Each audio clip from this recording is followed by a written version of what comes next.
Chapter 1, Strategic Isolation. Maps don't lie, but they often mask the most brutal truths. On February 28, 2026, when the USS Gerald Ford carrier strike group pivoted toward the Middle East, the world mistook it for a routine show of force. They were wrong.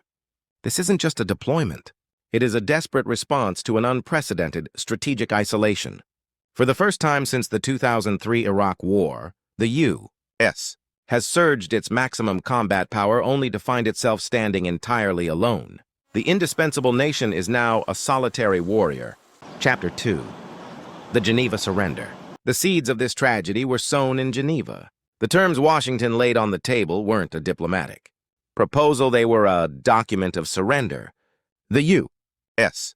demanded the total dismantling of Iran's ballistic program and the immediate shipment of all enriched uranium to American soil. Tehran's counteroffer?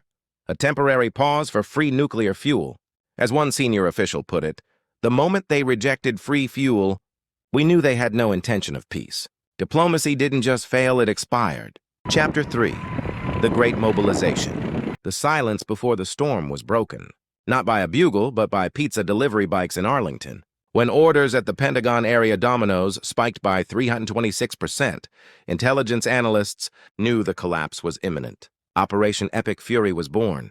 This isn't a retaliatory strike, it is a war of decapitation. With 2 carrier groups and a fleet of F-22 Raptors, the U.S. is no longer looking for a deterrent. It is looking for an end state. Chapter 4. The Great Defection. But the American blade is no longer as sharp as it once was. In a shocking blow, UK Prime Minister Keir Starmer publicly distanced London, stating, "The UK plays no role in these strikes. This is more than rhetoric." The closure of Diego Garcia and the locking of Saudi and UAE airspace have created a diplomatic vacuum. The U.S. is pulling the trigger while floating in a geopolitical void, denied the very skies it once dominated. Chapter 5. Economic Chaos. The screams of war were heard in the markets before the explosions in Tehran. As news broke, Bitcoin plummeted to $63,000, wiping out $130 billion in hours.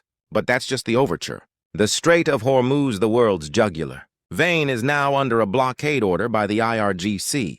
20% of the world's LNG and 20 million barrels of oil are trapped. If that gate stays shut, crude hits $120 a barrel. This isn't a forecast. It's a global cardiac arrest. Chapter 6, the final countdown.